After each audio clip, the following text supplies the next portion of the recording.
आज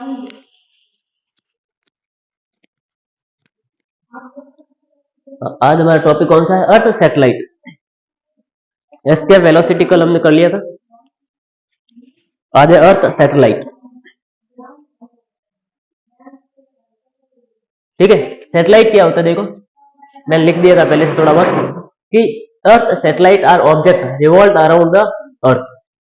ऐसा कोई भी ऑब्जेक्ट, ये हमारी अर्थ है, और ऐसे ऑब्जेक्ट जो अर्थ के चारों ओर क्या करे, घूमे, क्या करे, रिवॉल्व हो, घूमे, उनको हम क्या बोल देंगे, सैटेलाइट। ठीक है, अगला क्या हो जाएगा हमारा, their motion is very similar to motion of planetary around the sun. हमने केप्लर्स लॉ में पढ़ा था कि केप्लर्स लॉ, या हमें सोलर सिस्टम जब पढ़ा था थोड़ा बहुत, उसमें हमने क्या बोला था कि सेंटर में सन होता है, उसके चारों ओर क्या घूमते हैं, प्लेनेट, और उन प्लेनेट का जो पाथ होता है वो कैसा पाथ होता है, इलेप्टिकल पाथ, या इलेप्टिक, है ना, इलेप्टिक पाथ होता है। तो इन सैटेलाइट का भी पाथ कैसे होगा, हाँ, इलेप्टिकल हो सकता है, या इलिप्स के रूप में हो सकता है। लेकिन इलिप्स के रूप में हो सकता है, सर्कुलर भी हो सकता है, दो इलिप्स की फॉर्म में हो सकता है, सर्कुलर भी हो सकता है। इलिप्स का मतलब क्या है, क्योंकि ये मान लो कि अर्थ है, ठीक है, ये अर्थ है, यदि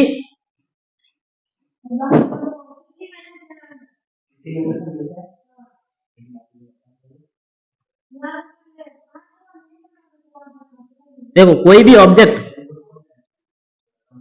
इस टाइप से घूमे, ये अर्थ हो गई हमारी, कोई भी ऑब्जेक्ट इस हिसाब से घूमे, यहाँ जो है वो डिस्टेंस कम है और यहाँ डिस्टेंस ज्यादा है, तो ये जो इसको हम क्या, इस पाथ को हम क्या बोलेंगे, इलिप्स, है ना। ये ऑर्बिट, ऑर्बिट क्या होता है, ऑर्बिट का मतलब घूमने का रास्ता, ठीक है कि नहीं। अब ये रास्ता कैसा हो सकता है, ऑर्बिट। हम बोलेंगे कि कोई भी हमारे पास क्या है, सैटेलाइट है या ऑब्जेक्ट है, वो अर्थ के चारों ओर घूम रहा है, रिवॉल्व हो रहा है। अब रिवॉल्व कैसे हो सकता है, उसका रास्ता जो है, कौन सा रास्ता, या तो रास्ता ये हो सकता है उसका। अब देखो यहाँ पर डिस्टेंस कम है और यहाँ पर डिस्टेंस ज्यादा है, तो ये जो ऐसा जो रास्ता होता है इसको हम क्या बोलते हैं, इलेप्टिकल पाथ या इलिप्स बोलते हैं। कोई ऑब्जेक्ट ऐसे भी घूम सकता है, या कोई भी ऑब्जेक्ट जो है, ये अर्थ है, उसके चारों ओर बिल्कुल ऐसे, इस टाइप से, इसका रास्ता बिल्कुल ऐसा भी हो सकता है। ये रास्ता, इस रास्ते को हम क्या बोलेंगे, इलेप्टिकल, इलेप्टिकल पाथ, ठीक है नहीं। और पाथ जो है, ये रास्ता, रास्ते को हम क्या बोलते हैं, ऑर्बिट, क्या बोलते हैं, ऑर्बिट। तो ये ऑर्बिट दो टाइप का हो सकता है, कितने टाइप का, दो टाइप का, या तो इलेप्टिकल हो सकता है, क्या हो सकता है, इलेप्टिकल, और यह क्या हो सकता है, बिल्कुल ऐसे सर्कुलर हो सकता है, क्या हो सकता है, सर्कुलर, ठीक है कि नहीं। अब देखो वही मैंने यहां पर लिख रखा है कि their motion is very similar to motion of planet around the sun. हमने सोलर सिस्टम पढ़ा था, तो हमने क्या बोला था कि जो सन के अराउंड जो प्लेनेट है वो क्या करते हैं, घूमते हैं, और उनका रास्ता वो कैसा होता है, इलिप्स के फॉर्म में होता है, या इलेप्टिकल पाथ होता है। और ये सैटेलाइट है, ये भी या तो इलिप्स के रूप में होंगे, इलिप्स के फॉर्म में घूमेंगे, या कैसे घूमेंगे, सर्कुलर मोशन। और जिस हिसाब से हमने प्लेनेट के जो मोशन हमने देखे थे, सन बीच में और उसके चारों जो प्लेनेट घूम रहे, उनका जो मोशन देखे थे, वो मोशन किस लॉ से देखे थे हमने, केपलर लॉ से। केपलर के तीन लॉ थे हमारे पास, कौन कौन सा था, law of area, law law of time, है ना, एंड लॉ जो अगला एक और लॉ कौन सा था हमारे पास, लॉ और ऑर्बिट, है ना। लॉ, जब ऑर्बिट, लॉ ऑफ ऑर्बिट हमने पढ़ा था तो हमने क्या देखा था कि इनके जो पाथ होते हैं वो कैसे होते हैं, इलिप्स के रूप में होते हैं, या इलिप्टिकल पाथ होते हैं, ठीक है कि नहीं। अब जिस हिसाब से ये प्लेनेट है वो कौन से लॉ फॉलो करते हैं, केपलर के, उसी टाइप से ये जो सैटेलाइट है ये भी कौन से लॉ फॉलो करते हैं, केपलर के लॉ फॉलो करते हैं, ठीक है कि नहीं। ये केपलर के लॉ हम सैटेलाइट के सैटेलाइट पर भी अप्लाई कर सकते हैं। देखो, orbit around sun are circular और इलिप्स। अभी मैंने बताया इनके जो ऑर्बिट है वो तो क्या हो सकते हैं, या सर्कुलर हो सकते हैं या इलिप्टिक हो सकते हैं। अब देखो, हमारे अर्थ के अराउंड एक ऑब्जेक्ट घूम रहा है, हमारे अर्थ के अराउंड एक ऑब्जेक्ट घूम रहा है, अर्थ के अराउंड एक ऑब्जेक्ट घूम रहा है, उस ऑब्जेक्ट का नाम क्या है, मून। तो मून क्या हुआ, एक सैटेलाइट हुआ जो अर्थ के अराउंड घूम रहा है। क्या उसको मून को हमने वहां पर लगाया घूमने के लिए, नहीं, ये पहले से ही था। तो इसका मतलब मून क्या होगा, क्या और भी कोई हमारे पास मून जैसा कोई ऑब्जेक्ट घूम रहा है, नहीं घूम रहा है, जो नेचुरली वहां घूमता हो वैसा कोई नहीं है। हमारा ओनली क्या है, ओनली मून। मून हमारा कौन सा सैटेलाइट हुआ, नेचुरल सैटेलाइट, ठीक है, जो पहले से ये। और इसका जो ऑर्बिट है वो कैसा है, सर्कुलर ऑर्बिट है, वो इलिप्स के रूप में नहीं घूमता, उसका कैसा है, सर्कुलर, ठीक है कि नहीं। और जो सन है वो अर्थ के अराउंड कितने टाइम में घूमता है, देखो, दो अर्थ के दो मोशन हो सकते हैं। कौन सा मोशन, ये अर्थ अपने एक्सिस पे ऐसे घूमे और सन के अराउंड ऐसे घूमे, ये अपने एक्सिस पे घूमते हैं, इसको हम क्या बोलते हैं, रोटेशन। और सन के अराउंड घूमते हैं, इसको हम क्या बोलेंगे, रिवॉल्यूशन। उसी टाइप से मून भी क्या करता है, अपने एक्सिस पे घूमता है। और ये किसके अराउंड घूमता है, अर्थ के अराउंड ही घूमता है। तो इसको कितना टाइम लगता है, इसको लगता है 27 डेज। 27 डेज में अपने एक्सिस पे घूमेगा और 27 डेज में क्या करेगा, अर्थ के अराउंड एक चक्कर लगाएगा। ये यहां पर मैंने लिख रखा है, okay. Revolution and rotating time period किसका, मून का, कितना है, 27.3 डेज, ओके। अब ये हमारा सैटेलाइट समझ में आ गया। अब लेकिन हम क्या करते हैं, ऑब्जेक्ट ऊपर की ओर भी, मतलब हम, ये तो नेचुरल सैटेलाइट हो गया मून, लेकिन अर्थ से हम क्या करते हैं, कुछ सैटेलाइट भेजते हैं ऊपर, मतलब कुछ इंस्ट्रूमेंट भेजते हैं जो अर्थ के अराउंड घूमने लग जाते हैं, ठीक है। और उनको हम बोल देंगे क्या, आर्टिफिशियल सैटेलाइट। क्यों, क्योंकि हमको क्या है कि हमें पता चलता है, हम जैसे देखते हैं ना खबरों में कि आज का मौसम ऐसा रहेगा, आज बारिश होगी, कल बारिश होगी, या हमारा जीपीएस सिस्टम, जैसा हमारा नाविक है, जीपीएस सिस्टम अमेरिका का शायद, और जो हमने बनाया वो नाविक है, वो जीपीएस जैसे काम करता है। तो ये इंफॉर्मेशन हमें कैसे मिलती है कि वो चीज उस लोकेशन पे है, सैटेलाइट से। तो वो सैटेलाइट हमने भेजे, कहां से, अर्थ से भेजे, और वो क्या करे, अर्थ के अराउंड घूम रहे, उनको बोलेंगे आर्टिफिशियल सैटेलाइट। ये टेलीकम्युनिकेशन में काम आ सकते हैं हमारे, और हमारे मेट्रोलॉजी, जो हमें ना मौसम का पता लगाते हैं, ठीक है कि नहीं, क्लाइमेट कैसा रहेगा, मैं बोलूं सीजन, मैं सीजन नहीं बोलूंगा, कि हमारा एटमॉस्फेयर दिन के टाइम कैसा रहेगा, कि बारिश होगी नहीं होगी, ठीक है कि नहीं, या हमारा मौसम आज साफ रहेगा, ऐसे आते हैं ना। तो ये हम कैसे पता लगाते हैं, सैटेलाइट से। और वो सैटेलाइट हमने यहां से क्या किए, अर्थ से भेजे, अर्थ से हमने इसको भेजा है इस टाइप से, और उसके बाद जो अर्थ से इसे भेजा, अर्थ के चारों वो चक्कर लगा है, अरे समझ में। तो ये सैटेलाइट जो हमारे काम, किस काम के आ सकते हैं, टेलीकम्युनिकेशन में आ सकता है। और अगला हो जाएगा आर्टिफिशियल अर्थ सैटेलाइट, अर्थ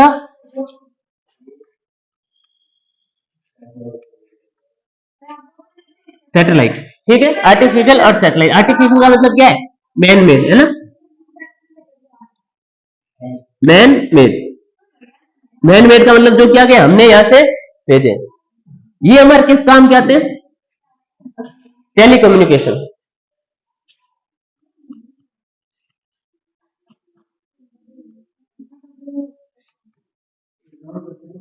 टेलीकम्युनिकेशन में काम आते हैं। और हमारे किस काम आते हैं ये हमारे जियोफिजिक्स, जियोफिजिक्स मीन्स भाई अर्थ कहां से कैसी है देखने के लिए, ऊपर से फोटो लेते हैं। सैटेलाइट क्या करता है कि जगह की फोटो ले सकता है, वो फोटो हमें भेज देता है कि वहां के वैसा धरातल है उस टाइप से, ठीक है, जियो फिजिक्स। और हम मौसम का भी पता लगा सकते हैं, मेट्रोलॉजी।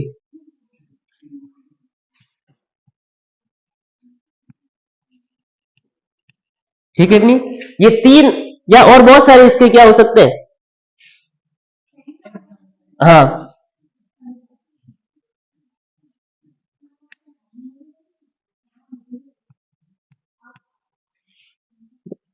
ये इनके जो काम हो सकते हैं अर्थ, आर्टिफिशियल अर्थ सैटेलाइट के। ओके, अब हम ये पता करना चाहते हैं कि किसी भी अर्थ से हम आर्टिफिशियल सैटेलाइट भेजें, अब वो अर्थ के अराउंड घूमेगा, उसकी कितने वो कितने वेलोसिटी क्या कितने स्पीड से घूमे कि वो वापस अर्थ पे ना गिरे। क्योंकि हम जब भेजेंगे तो ग्रेविटेशनल फील्ड के तो बाहर थोड़ी भेजेंगे, ग्रेविटेशनल फील्ड के अंदर रखना है। और ग्रेविटेशनल फील्ड के अंदर रखना है, इसका मतलब क्या है कि यदि उस पे भाई कुछ चलता हुआ अंदर नहीं गिरेगा ना, यदि वहां खड़ा कर दिया तो वापस अंदर आ जाएगा, और धीरे धीरे चलाया फिर भी अंदर आ जाएगा। इस सैटेलाइट को हम कितनी स्पीड दें कि अर्थ के चारों ओर घूमता रहे। हाँ, वो क्या है 11.2 नहीं, 11.2 तो एस्केप कर जाएगा। नहीं, हमें ग्रेविटेशनल फील्ड के अंदर रखना है सैटेलाइट को और उसको घूमना है, तो इसको कितनी स्पीड दें कि अर्थ के चारों ओर घूमता रहे, ये अर्थ के अंदर ना गिरे। ठीक है कि दूसरा दूसरा हमें यह पता करना है कि ये अर्थ से कितनी हाइट पर रखे। तीसरा तीसरा हमें यह पता करना है कि वो एक चक्कर लगाने में कितना टाइम लगाता है। ऐसा समझ में नहीं है? किस टाइप से देखो, ये हमारी अर्थ है,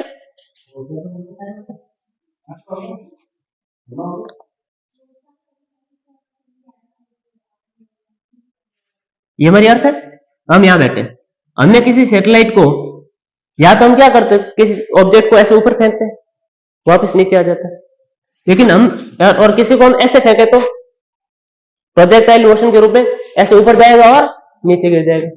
ऐसे टाइम हमने यहां फेंका, धीरे से फेंका, क्या किया, यहां आके ये गिर गया, और जोर से फेंका, यहां आके गिर गया। इसका मतलब हमने और स्पीड बढ़ाने की जरूरत है, हमने और इसकी स्पीड बढ़ाई और ये यहां आके गिर गया। अब की बार हमने इतनी स्पीड दी कि ये गिरा नहीं, ऐसे घूमने लग गया। क्या करने लग गया, घूमने लग गया। ये जो हाँ हाँ हाँ, ये जो हमने स्पीड दी ना यहां से, अब ये अर्थ के चारों ओर से घूमता रहेगा। ये हम स्पीड पता करना चाहते हैं, ये कितनी स्पीड से घूमे कि अर्थ पे वापस ना गिरे। ठीक है नहीं? हाँ, एस्केप होनी चाहिए, ये सिर्फ क्या करना चाहिए, अर्थ के चारों ओर घूमना चाहिए। अब इसको हम बोलते हैं वी नॉट। क्या बोलते हैं, वी नॉट। ठीक है नहीं? अब ये और दूसरी बात, वी नॉट हम पता करना चाहते हैं स्पीड, ऑर्बिटल, इसको बोलते हैं ऑर्बिटल स्पीड। क्या बोलते हैं, ऑर्बिटल स्पीड, वी नॉट। एक तो ये पता करना, हम पहले ऑब्जेक्ट पता कर ले, हमें क्या क्या पता करना है। दूसरा, पहले तो हम ऑर्बिटल स्पीड पता करनी है। दूसरी बात, ये यहां से ऐसे घूमता है, ईमान से यहां से ऐसे घूम रहा है, मान लो कि यहां से ऐसे घूम रहा है और यहां तक आएगा, तो एक चक्कर लगा, अर्थ का इसने एक चक्कर लगाया तो कितना टाइम लगेगा। हमने क्या पता करना है, टी, टाइम पीरियड। क्या पता करना है, टाइम पीरियड। दूसरा ये पता करना। तीसरा, ये हाइट, क्या पता करना है, एच।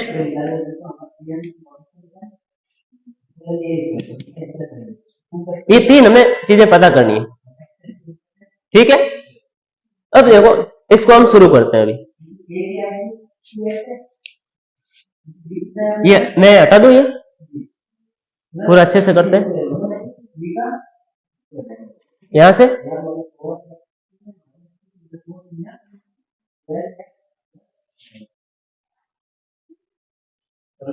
नहीं नहीं, ये तो वीडियो पे रहेगा ना।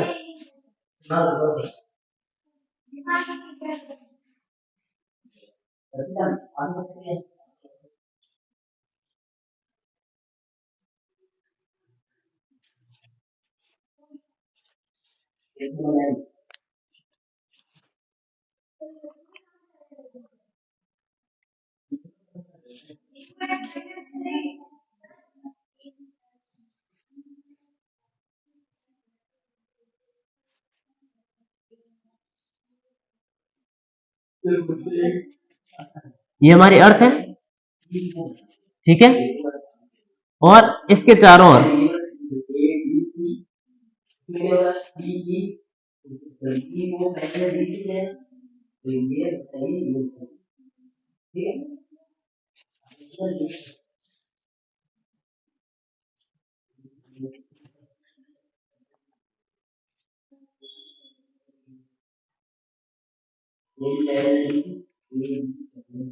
ठीक है, ये हमारी अर्थ है और इसके चारों ओर ये ऑर्बिट जो है वो क्या कर रहा है, सॉरी सैटेलाइट वो क्या कर रहा है, घूम रहा है। इसकी यहाँ पर हमने वेलोसिटी पता करनी है v नॉट, कि कितनी स्पीड से घूमे कि वापस अर्थ के अंदर ना गिरे। कि बस जैसे होता है ना, जैसे आगे से हम किसी पत्थर को बांधे और उसको घुमाए, अब मान लो कि आप उसको थोड़ा सा डोरा ढीला हुआ, वो गिर जाता है नीचे, घूमता नहीं है ना। आप सर्टेन स्पीड उसको देनी पड़ती है उसकी उसके ऑर्बिट को मेंटेन करने के लिए स्पीड देनी पड़ती है। वो स्पीड हम पता करना चाहते हैं कि इसके चारों ओर घूमे तो इसकी स्पीड कितनी हो। ऐसा समझ में गया हमारा पर्पज क्या है, ये वी नॉट और इसका नाम क्या है, इस स्पीड का नाम क्या है, ऑर्बिटल, हाँ ऑर्बिटल स्पीड, ये हम पता करना। दूसरा हमारा क्या है कि ये यहां से कितनी हाइट पर है, ये वाली हाइट h हाइट, ये अर्थ का सेंटर है और ये रेडियस ऑफ अर्थ। आ गया समझ में। और थर्ड क्या चीज हमें पता करनी है,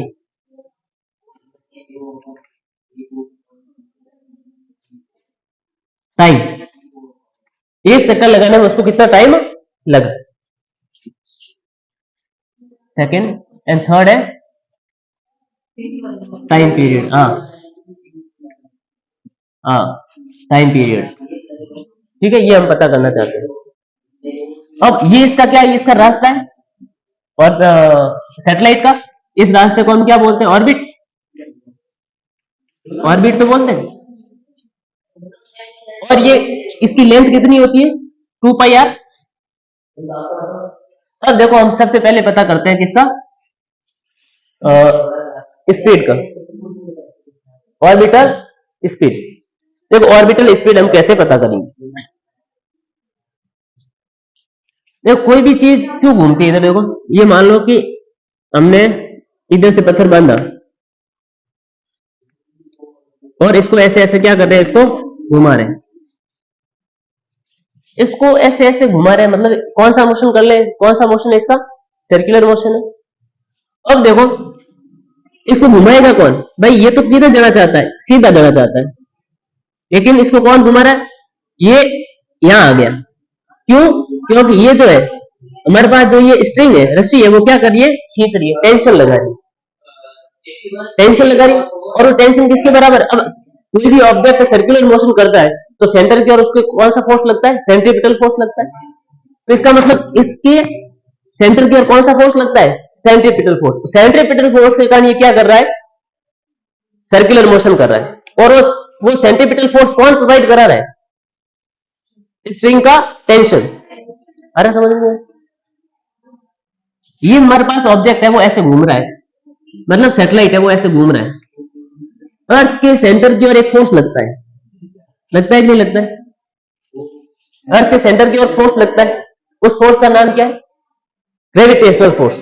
ग्रेविटेशनल फोर्स क्या है, m इसका मास है, mass of earth m e है, तो किसके बराबर होगा ये force, gravitational force g m e m upon ये डिस्टेंस। अब ये ऐसे ऐसे घूम रहा है, इसका मतलब इसके सेंटर की ओर कौन सा फोर्स लग रहा है, सेंट्रीपिटल फोर्स। और वो सेंट्रीपिटल फोर्स कौन दे रहा है इसको, ग्रेविटेशनल फोर्स। नहीं समझ में, मैंने कहा सेंट्रीपिटल फोर्स कोई अलग से फोर्स है नहीं होता, ये फोर्स कोई ना कोई प्रोवाइड करे। जैसे यहां कौन प्रोवाइड कर रहा था, टेंशन, यहां प्रोवाइड कौन करेगा, ये ग्रेविटेशनल फोर्स। इसका सेंट्रीपिटल फोर्स का काम कौन करेगा, ग्रेविटेशनल फोर्स। और वो ग्रेविटेशनल फोर्स हमें पता है खींच के रखेगा, हाँ इसकी तरह ही। देखो इसकी अंदर जैसे हमें पता है कोई भी ऑब्जेक्ट सर्कुलर मोशन करता है तो उस पे सेंट्रीपिटल फोर्स लगता है, उसकी वैल्यू कितनी है, m v square upon r, इसका मास एम, इसकी स्पीड वी और आर ये वाला ये होता है। और ये किसके बराबर होगा, ये एम वी स्क्वायर, ये टेंशन के बराबर। अरे समझ में नहीं, नहीं ये सेंट्रिपिटल फोर्स का फॉर्मूला है। ये सेंट्रिपिटल फोर्स कौन दे रहा है, टेंशन। आया समझ में। अब उसी टाइप से क्या हमें इस पॉइंट या ये ऑब्जेक्ट एम सैटेलाइट और ये सेंटर ऑफ मास किसका, अर्थ का, क्या इनके बीच में फोर्स पता है, ग्रेविटेशनल फोर्स होता है, कितना होता है ये, F is equal to G M E M upon कौन सा, सेंटर से, यहां से ये यहां से ये किसके बराबर, ये इसको पूरी यहां से यहां तक मैं आर मान लू, क्या मान लू, आर। तो ये आर किसके बराबर होगा, आर प्लस एच। आया समझ में, ये पूरी यहां से यहां तक डिस्टेंस कितनी, आर। ओके, तो मैं सीधा यहां क्या लिख दूं, आर का स्क्वायर। आया समझ में। अब हम क्या करेंगे कि ऐसे बोल दे सेंट्रिपिटल फोर्स,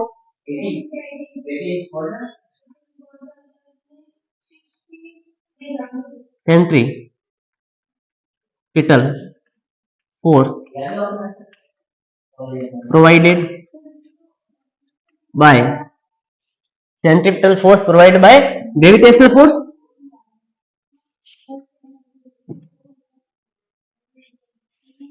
नहीं समझ में आया कि कौन किसको, सैटेलाइट को। आया समझ में गया, सैटेलाइट को सेंट्रिपिटल फोर्स कौन प्रोवाइड करता है, ग्रेविटेशनल फोर्स। ओके, अब सेंट्रिपिटल फोर्स कितना होता है, m v not square upon, v not क्या है, इसकी स्पीड कितनी है सैटेलाइट की, वी नॉट। तो m v not square upon centre कहां है इसका, ये यहां, ये वाली डिस्टेंस, ये वाली डिस्टेंस कितनी, आर। और इस आर को मैं क्या लिख सकता हूं, लिख सकता हूं, बाद में लिख लेंगे। ये सेंट्रिपिटल फोर्स कौन प्रोवाइड कर रहा है, ग्रेविटेशनल फोर्स। ग्रेविटेशनल फोर्स कौन सा है, जी एम एम, हाँ G M E M upon r square, यही होता है, G M E M upon r square. Okay, ये एम से ये एम है।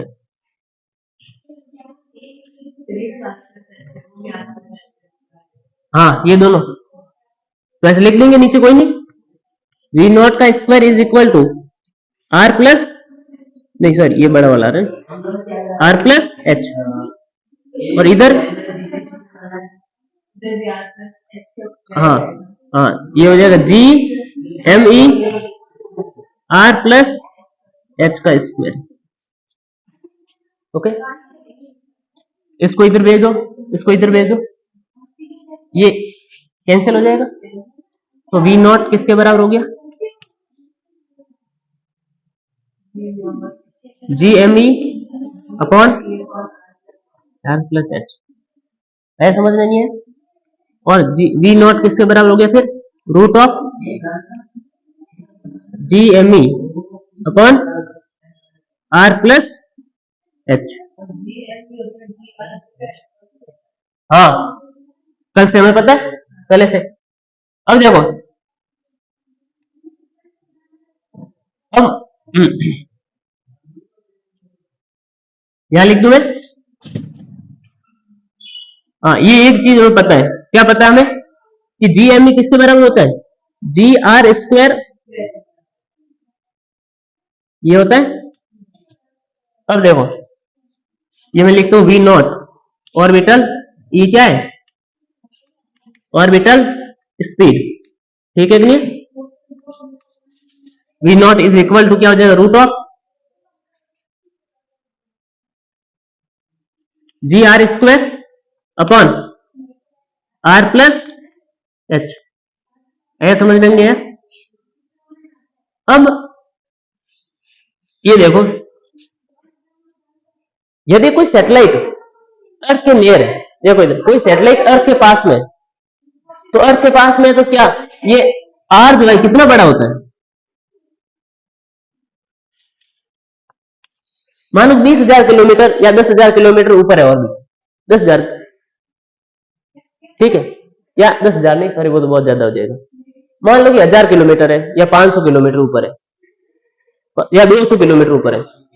ये 6400 किलोमीटर के सामने कुछ है क्या अमाउंट?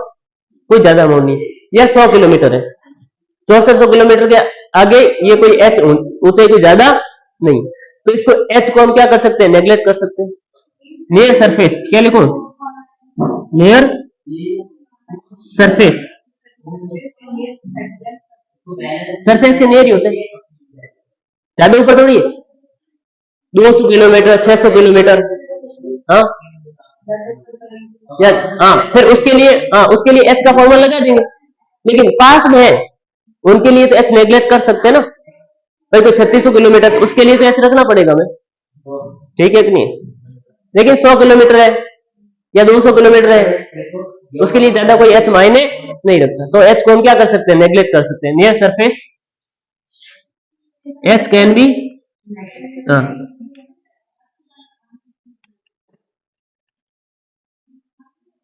ठीक है कि नहीं, तो वी नॉट किसके बराबर हो जाएगा, v not is equal to,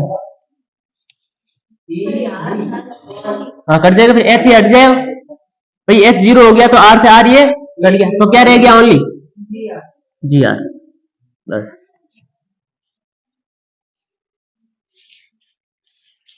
okay, ये क्या इसके क्या आ गई, स्पीड आ गई, ऑर्बिटल स्पीड, हाँ ये एक ही है, अलग से कुछ नहीं, ऐसे हेडिंग डालो ऑर्बिटल स्पीड, ऐसा समझ रहे नहीं है,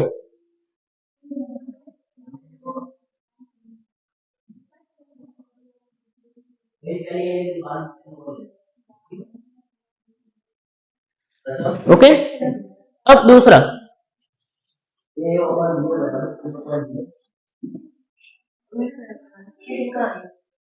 ये वी नॉट आगे, बस इतने, इसकी वैल्यू रखोगे, इसकी वैल्यू रखोगे तो आ जाएगी जी आर, देखो इसकी वैल्यू 9.8 होती है, इसकी कितनी होती है 6400 किलोमीटर, तो वी नॉट की वैल्यू आ जाएगी हमारे पास, ठीक है। ये होगी ऑर्बिटल स्पीड की वैल्यू, स्पीड हमने पता कर ली, इतनी स्पीड होनी चाहिए इसको घूमने के लिए। अगला हमारे पास क्या, टाइम पीरियड,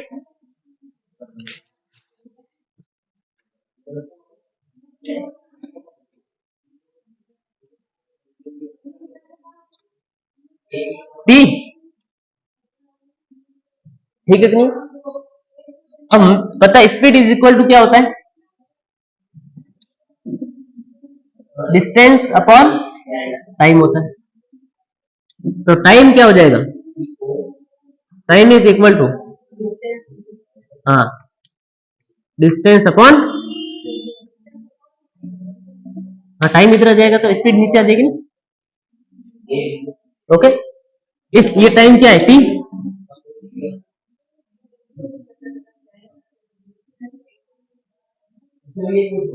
हाँ मतलब जैसे कि डिस्टेंस निकाल लिया तो टाइम इंटू स्पीड हो जाएगा, ओके।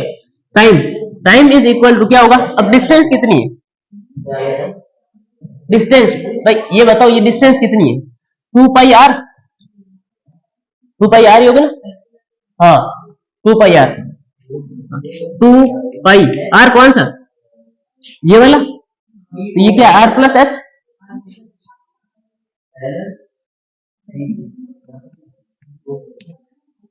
ओके। भाई डिस्टेंस, भाई ये यहां से यदि यहां से घूमा, यहाँ वापस यहाँ आ गया, तो इसने कितनी डिस्टेंस ट्रेवल की, 2 पाई आर, तो 2 पाई आर में 2 पाई आर प्लस एच, ऐसा समझ में, या 2 पाई आर सीधा रख लो, सही है, अपॉन स्पीड, अभी निकाली हमने ये, पहले ये नियर द सरफेस है, जहां एच हमने नेग्लेक्ट कर दिया था, तो ये लेंगे, ये समझ में आया, ये तो एक्सप्रेशन किसके लिए, नियर द सरफेस, मान लो और ज्यादा ऊंचाई में तो तो उसके लिए ये लेंगे। अरे समझ में नहीं आ रहा तो क्या ले लेंगे इसमें?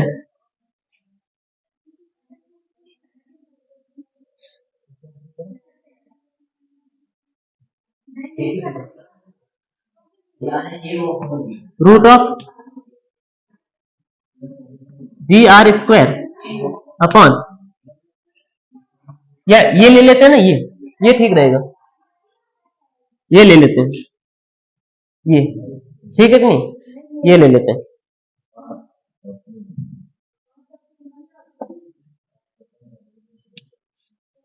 ये क्या आ जाएगा हमारे पास? जी रूट,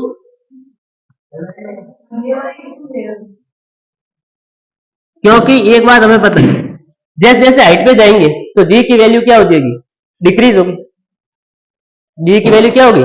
डिक्रीज, है ना। तो फर्क पड़ सकता है ना उसमें, इस कारण, क्योंकि एच, यहां पर हमने एच नेग्लेक्ट कर दिया ना, क्योंकि नियर सरफेस क्या होता है 9.8, लेकिन अब ज्यादा ऊंचाई के लिए ले रहे हैं तो उसके लिए एच हमें रखना पड़ेगा। इसका मतलब जी वैल्यू हमारे पास नहीं आनी चाहिए। ये नियर सरफेस है, जी की वैल्यू क्या होगी? डिक्रीज। इस कारण हम कौन सा लेंगे? ये वाला,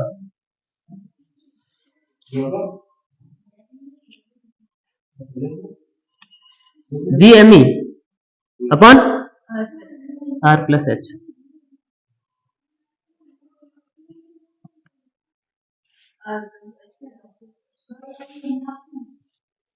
लेकिन देखो, नहीं काटेंगे क्यों?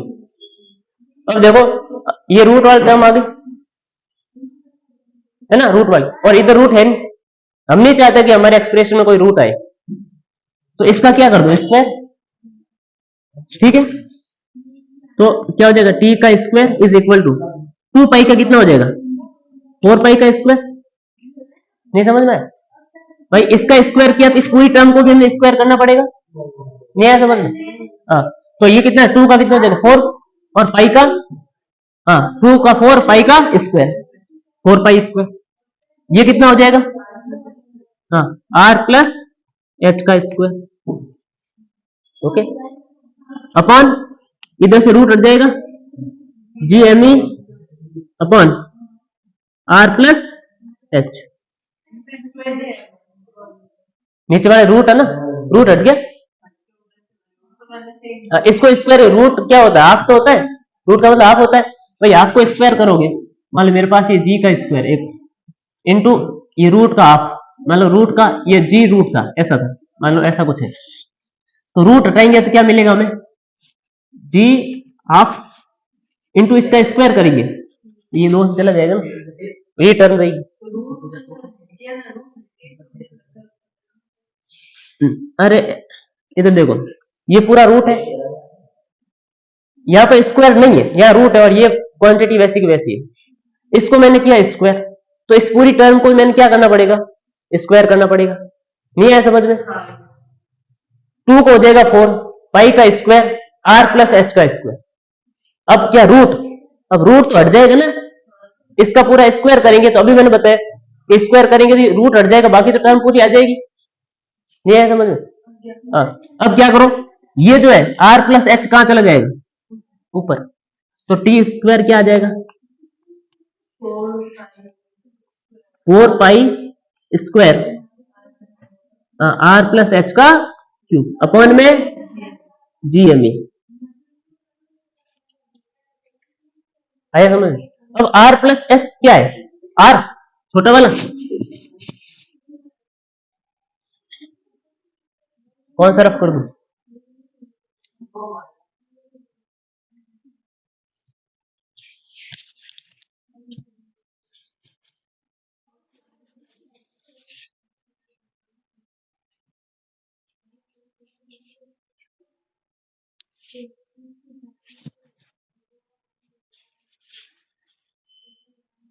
क्या टी का स्क्वायर इज इक्वल टू क्या हो जाएगा? 4 पाई का square upon G M E, यह भी आएगा ना? हाँ, वो क्या आ जाएगा? आर प्लस एच का क्यूब है, तो क्यूब का भाई आर प्लस एच क्या किसके बराबर होता है? स्मॉल आर के, तो ये क्या होगा? स्मॉल आर का क्यूब हो जाएगा क्या? अब स्मॉल आर, क्या ये कुछ क्वांटिटी देखी देखी से लग रही है क्या? नहीं देखे, देखो इसको मैं ना, इसको एक नाम दे देता हूं मैं। देखो 4 कांस्टेंट है, पाई स्क्वायर, पाई कांस्टेंट है, जी कांस्टेंट और एम क्या है? कांस्टेंट। एम क्या है? Mass of earth constant, change नहीं होता। इसको मैं एक नाम देता हूं के। के इजकल टू मैं नाम दे दूं क्या? 4 पाई का स्क्वायर अपॉन जी एम। हाँ, इस सब का, इस पूरे का नाम क्या हो गया? के, कांस्टेंट। तो क्या हो गया? टी का स्क्वायर इज इक्वल टू के आर क्यूब। ये क्या, ये कहीं पे देखा है क्या? नहीं देखा। देखा, ये नहीं देखा क्या? टी का स्क्वायर आर का क्यूब, और इसको मैं क्या करूं? टी का स्क्वायर इज इक्वल टू के आर का क्यूब लिख दूं। ये केपलर का कौन सा लॉ है? केपलर का थर्ड लॉ, केपलर का third law, law of period, law of time.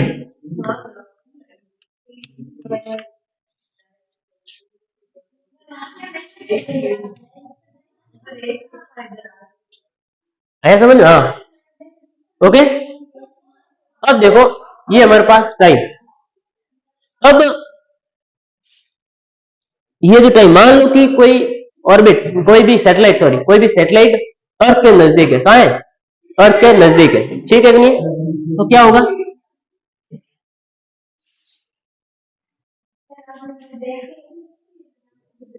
Near अर्थ,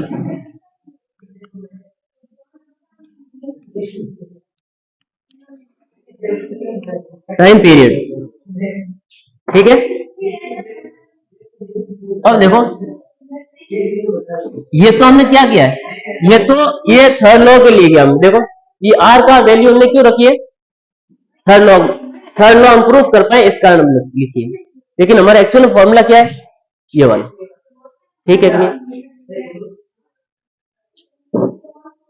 तो वह नियर अर्थ है, अर्थ के पास में, तो टी का स्क्वायर 4 पाई का square r plus h, h को क्या कर सकते हैं?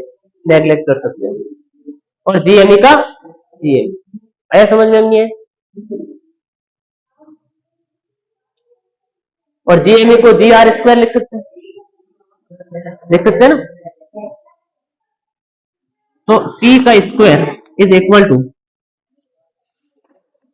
4 पाई का स्क्वायर आर प्लस एच का cube upon G M E. Okay, near near earth क्या होगा? एच क्या हो जाएगा? नेग्लेक्ट हो जाएगा। क्या हो जाएगा? नेग्लेक्ट।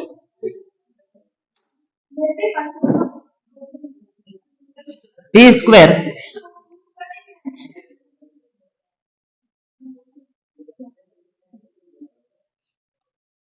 टी स्क्वायर क्या हो जाएगा? 4 पाई का स्क्वायर, और ये क्या हो जाएगा? आर का क्यूब। और जी एम ई को हम क्या लिख सकते हैं?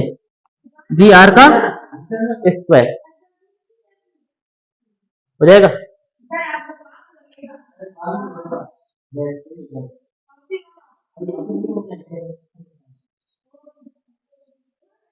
ये क्या करते हैं? हटा दे, क्या रह गया? 4 पाई का स्क्वायर और ऊपर रह गया आर अपॉन में जी। किसके बराबर आया? टी के स्क्वायर के बराबर।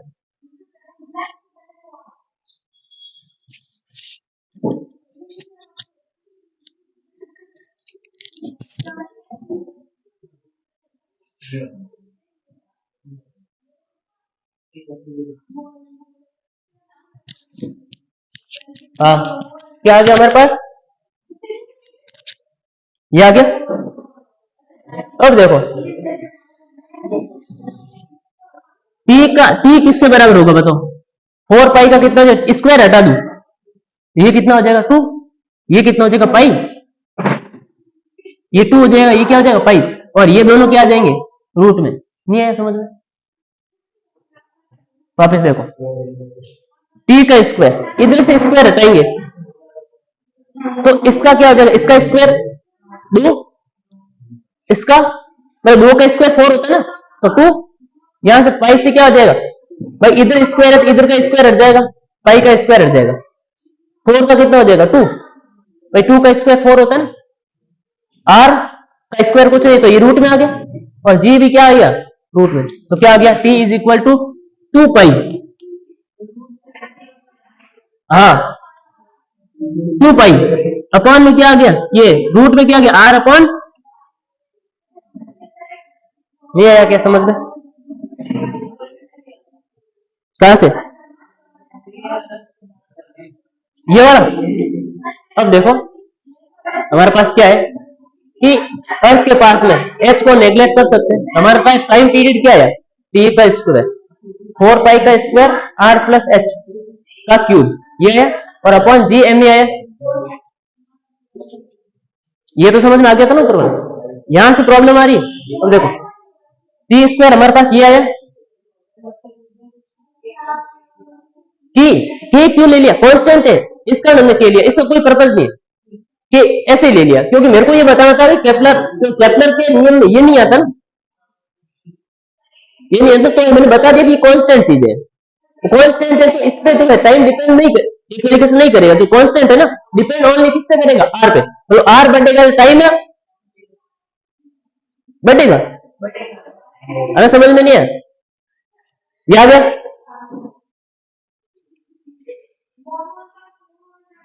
ठीक है, अब देखो यहाँ पर कहां से यहां से था, तो टी स्क्वायर 4 पाई स्क्वायर, अब एक बात बताओ मेरे को, इसको मैं कैसे लिख सकता हूं, इधर देखना, ये टी स्क्वायर है इज इक्वल टू 4 को मैं क्या लिख सकता हूं, 2 का स्क्वायर लिख सकता हूं, नहीं लिख सकता हूं, आया समझ में, 2 का स्क्वायर लिख लो और पाई का स्क्वायर, अब ये क्या है, हाँ अब देखो इस पे क्या है, ये तो आर है, ये जी इसके ऊपर कुछ नहीं, अरे समझ, तो इस पे क्या आ जाएगा रूट आ जाएगा ना, अरे समझ लेंगे, हाँ तो ये आ गया रूट, ये हमारे पास आ गई वैल्यू,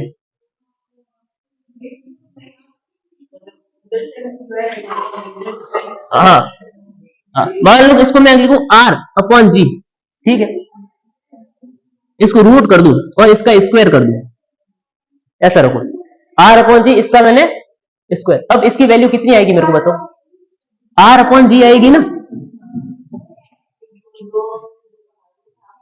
हाँ रूट आप हो गया ना, तो आर अपॉन जी आएगी ना, हाँ आ गया समझ में, तो इसका ये रूट में आ गई, क्योंकि भाई अब इसको और इसको कंपेयर करो एक बार के लिए, टी का मैंने रूट हटा दिया, तो मैं स्क्वायर हटा दिया, 2 हट गया, इधर से 2 हट गया, इधर से भी 2 हट गया, इधर से भी 2 हट गया, पीछे ये रखे,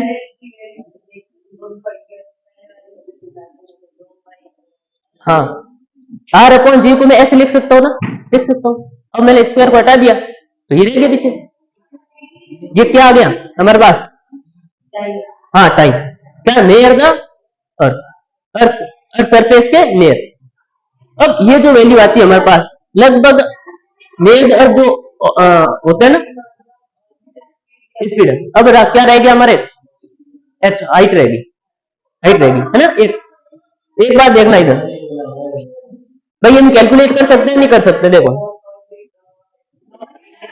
हाँ, अब देखो इसका देखो 2 पाई की वैल्यू हमें पता है, आर की वैल्यू पता है, और अर्थ के नियर जी की वैल्यू भी 9, तो इसको जब कैलकुलेट करते हैं ना वो आता है 85 मिनट, कितना आता है 85 मिनट, इसका मतलब क्या है कि कोई भी अर्थ के पास में क्या है सैटेलाइट है, तो एक चक्कर कितने टाइम लगा लेता, लगभग 85 मिनट्स, मतलब लगभग 1.5 घंटे में, लगभग 1.5 घंटे में वो क्या करता है एक चक्कर लगा देता है, आया समझ में नहीं है,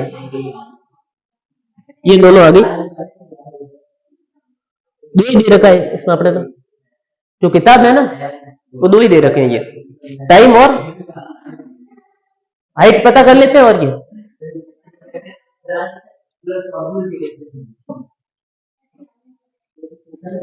कहां से हटाऊं,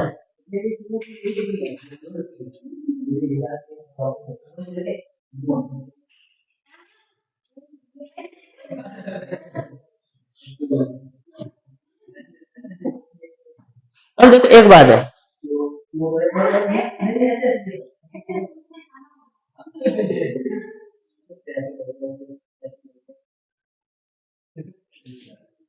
देखो हम ये फॉर्मूला, क्योंकि हाइट है ना, हम हाइट पता करना चाहते हैं, इधर देखो तो फिर हमको फॉर्मूला ये यूज करना पड़ेगा, फिर से ये फॉर्मूला हमें यूज करना पड़ेगा। ये रफ कर दूं क्या? ये कर देता हूं रफ।